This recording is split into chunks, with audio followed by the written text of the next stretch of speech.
Welcome back, Pokemon trainers. Professor Chaz here. The lab coat's on back order, and we're going to get into a pretty exciting Pokemon TCG match today. Now, I've been mentioning ever since Breakthrough came out, and actually the pre-release tournament that I attended, we mentioned this, and I mentioned it in yesterday's In the Lab strategy video, talking about Gengar, Greninja. Now, as you'll see in the deck building thing, a basic rundown is Greninja from the bench can do 30 damage to any of your opponent's Pokemon. Gengar in the active spot can knock out any Pokemon that has 30 damage. So that's the strategy we're going to go with. It's insanely powerful. I almost fell victim to it myself, playing an online match against my friend Wally, who actually wasn't able to defeat me because Golurk is so powerful. The ancient trait, Theta Stop, blocks abilities. Water Shuriken has no effect. Anyway, that's a whole other story. Maybe we'll record a match like that sometime. But for the time being, let's check out the Gengar Greninja deck, which I have labeled the Creepy Shuriken. Let's begin. Now let's jump right in and take a look at the deck that I've assembled in Pokemon TCG Online, which I'm calling Creepy Shuriken. It's going to focus on two Stage 2 Pokemon, first of which is Gengar. For 1 Psychic Energy, Sinister Fog can poison your opponent's active Pokemon and put 1 damage counter on each of their benched Pokemon, but Creep shows the attack we're going to be trying to make the most use of.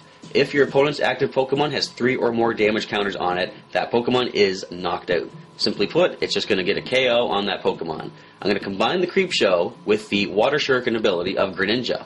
Once during your turn before your attack, you may discard a Water Energy card from your hand. If you do, put 3 damage counters on one of your opponent's Pokemon. So once we throw a Water Shuriken at the active Pokemon, Gengar will then be able to knock out that Pokemon, securing us whatever prize, like 1 prize for a regular or 2 prizes if it's an EX Pokemon. So I've got 2 Gengar in the deck, 2 Haunter, and 3 Ghastly, and quite similarly we got 2 Greninja, 2 Frogadier, and 3 Froakie. And that's all we have for Pokemon. That's 14 Pokemon cards in this deck. Scrolling down quickly, we're going to check the energy. We've got 4 of the Psychic Energy cards to help power up Gengar's attacks, and 10 Water Energy, for the most part just going to be expendable to discard for using Water Shurikens, but we can also attach one to the Greninja because Mist Slash can do 50 damage for a single Water Energy. So that is 14 Pokemon, 14 energy. Now let's check out the 32 cards that are the trainers in this deck. Now the important thing is trying to get both of your Gengar and both of your Greninja into play, because if you only have one in play and you happen to lose either or, it's going to be a bit of a struggle to get that second one into play to continue the strategy. So for the Greninja side of things, I've got 2 Dive Balls. Bringing back energy is going to be an important thing too, so there's 2 energy retrievals. 2 Evo Sodas to help evolve your Pokemon up to their higher stages, and 2 Level Balls to help you find the basics or the Stage 1s, because the Level Ball can work for either of them. 2 Professor's Letters to help you find that Water Energy for the Water Shuriken. 2 Trainer's Mails to help you get your trainers off the top of the deck. A couple of Ultra Balls as well to search for more Pokemon. 2 Versus Seekers. We are including Fisherman from the new set. It's basically like 2 energy retrievals in 1 card. You put 4 basic energy cards from the discard pile back into your hand. And the important thing with this is being able to maneuver your opponent's Pokemon so you get a powerful one in the active spot that you can get a simple knockout on. That's why there's 2 Lysandres in this deck. And for healing purposes, we do have a couple of Pokemon Center Ladies, 2 Pokemon Fan Clubs to find some basics, Professor Birch's Observations to get a new hand of cards, also for a new hand of cards, 2 Professor Sycamores, 2 Wallies to help with evolution, and to help the Gengar use Creep Show with only 1 Psychic Energy, we do have a couple of the Dimension Valleys in here. And the final 2 cards are 2 tool cards. Hard Charm is going to be good to reduce 20 damage from any of the opponent's attacks, and Gengar is going to be in the active spot for the most part, so you want to keep that thing alive as long as you can. But if they have to be running any special energy in their deck, I'm including the new Assault Vest. It's going to reduce damage by 40 from the opponents that have any special energy attached. So that is the basic strategy. It's pretty simple, and we're going to see how well it does in a match in Pokemon TCG Online. Let's begin. Alright, with a Psychic, Fairy, Metal, and Colorless type deck, my opponent is DJ Anglin. I'm probably pronouncing that very wrong, but we're going to choose heads for the coin flip. We're going to get tails, unfortunately. We don't get to see the awesome sight of purple Mega Gengar. And my opponent gets the choice, and they're going to give me the first turn. Let's see what random 7 cards I get to start this match. Look at all those basics. Alright, so Froakie goes to the active spot. We do have Lysandre. I'm going to play the Dive Ball. And we'll go for another Froakie. I could go Frogadier, but I want to try to... I think I'm going to Sycamore right away. So let's get another Pokemon in play before we do that. Throw an energy onto the Froakie if it would stick. There we go. And we're losing some good cards, but we do have a couple of Versus Seekers if I need to draw back any of those supporters. 7 new cards come up. And another Dive Ball and Greninja. So we're going to be able to start evolving up into the higher stages. We're going to end the turn because that's all we can really do. I should have probably played the Dive Ball to help thin the deck a little bit more first. Now Level Ball is going to let them search for a Pokemon of 90 HP or less, and it's going to be Aromatisse. Of course, they can't evolve it just yet, this being their first turn of the match. But now they can use Flail, which does 0, 10 damage times the number of damage counters it has. And that's all they're able to play. So we're going to Dive Ball for a Frogadier. We'll put that right onto the active Froakie. Now let's use the Fan Club to get a couple of Ghastly into play. And there's only 2 in there, so one of them is prized.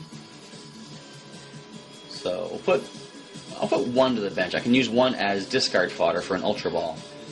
So let's put a, I was going to say Psychic, let's put a Water Energy on Frogadier, and we'll go for a Lick Attack for 30 damage and possible paralysis, although it won't matter because they can just evolve next turn and cure themselves with a special condition. If they can't get any more basics into play, this is going to get to a pretty quick match, it looks like. Because we can knock out this Aromatisse with a Water Shuriken and Mist Slash next turn. So they do have free retreat now with the Fairy Garden in play, and let's see if they get some decent cards off of this. They flip tails, they only get 4 cards, but they could be the 4 they need. Look at what we're facing. Mewtwo-EX Secret Rare. Okay, we need to try and get Gengar quick. Here's Experience Share, so it has Photon Wave, and they're going to be able to transfer energy to it. So we have Dimension Valley. I don't want to play that unless I absolutely have to. There's Gengar. We need to get Haunter, like, fast. Okay, so we're going to power the Ghastly. Definitely going to go with a Greninja. If I can take out the Aromatisse, we're going to take out the ability to transfer energy. But I think I need to try to get damage off on the Mewtwo first of all.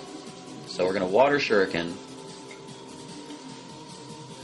Do 3 damage counters onto that Mewtwo-EX. And we're going to Mist Slash for another 50. That leaves it with a remainder of 90 HP, so 3 Water Shurikens, or 2 and a Mist Slash will do the trick. Photon Wave is now powered up. 30 damage. And damage is reduced from us. I'm going to hold on to the Center Lady because I can heal 60 if I wait till next turn, and they can't power up this Cyburn unless they get 2 Psychic Energy. So we're just going to go with another simple Mist Slash. Now, this isn't affected by effects on the opponent's active Pokemon. I wonder if the Photon Wave still reduces it. Let's find out. Yeah, I thought so, because it's an effect on my own Pokemon. So 70 HP left on Mewtwo-EX. Another Mewtwo-EX hits the field. And the Spirit Link. So since this one is doing damage to us, I wonder if I should actually bring this one up. They could just transfer the energy to it, though. Well, here's what we're going to do. We're going to evolve into Haunter. And yes, we will leave both active Pokemon confused, because we're now going to heal our own Pokemon. And let's go with another Mist Slash. 20 damage. But next turn we can retreat and bring Gengar up and get a quick Creepshow knockout on this full art secret rare Mewtwo-EX. So they're starting to power up the other one. And they're going to retreat. Okay. Okay, can we gain access to a Water Energy? Because if so, that would be great. Unless if they Mega Evolve, it could be in a tricky spot. Although, you know what? I can just use Lysandre to bring up the other one, too, here. So, what do we want to do? We got Gengar. I'm going to evolve right away. I can knock out either of them. This one does have the Spirit Link. I think I'd rather knock that one out. So we're going to retreat. Bring up the Gengar.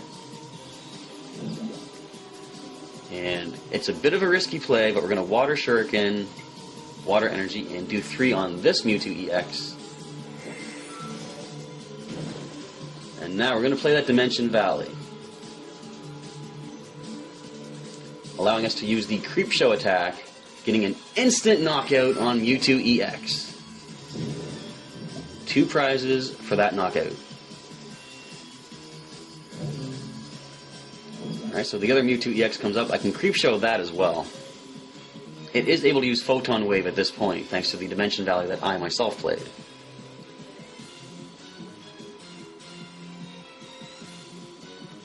It's too bad your Meloetta and your Haxorus can't help you out now, isn't it, Mewtwo? So Photon Wave, 30 damage. And Hard Charm. Well, I don't really need to play that. I'm just going to go right up Creep Show. And the opponent is going to end it right there, because as you saw, they were in a pretty bad spot, and we're not going to be able to pull through that. So the victory goes to Gengar and Greninja, taking down the secret rare Mewtwo-EX. Good job, boys.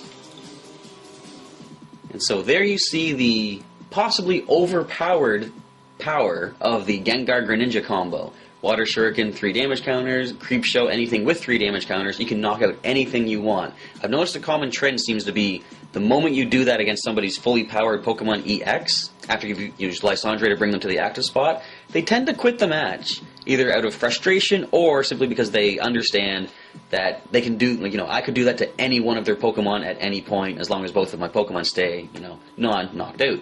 So that is the Gengar Greninja deck for this week's Pokemon TCG online match.